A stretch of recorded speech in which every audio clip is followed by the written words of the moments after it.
а каким продолжать жить, размножаться и создавать новые эволюционные ветви.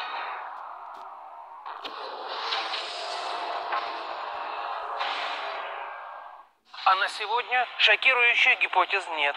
Если вы хотите знать больше того, что я рассказываю в программе, если вы хотите задать свой вопрос или рассказать свою историю, подписывайтесь на мой инстаграм prokopенko.tv.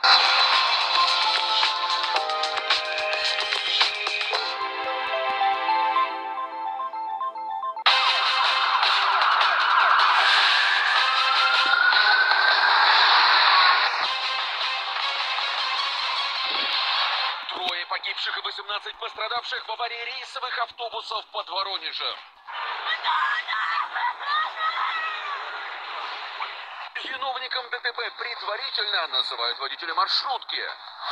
Рехаб в обычной жилой квартире стал притоном для наркоманов и алкоголиков. У вас кто всем этим заведует? Вы можете рассказать? Кто чем заведует? Давайте не снимайте меня, я сейчас камеру могу сломать. Центр реабилитации с криминальным уклоном.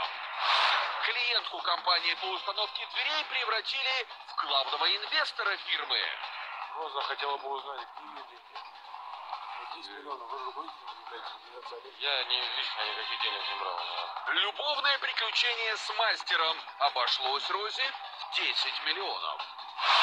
Заведение круглосуточное, ночи бессонные. Вы не имеете права снимать.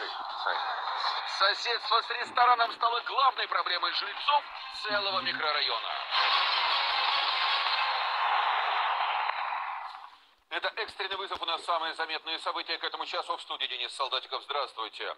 В Подмосковье задержали пенсионера, который застрелил спасателя. Полицию МЧС на место вызвали после того, как пожилой человек едва не погубил промышленного альпиниста.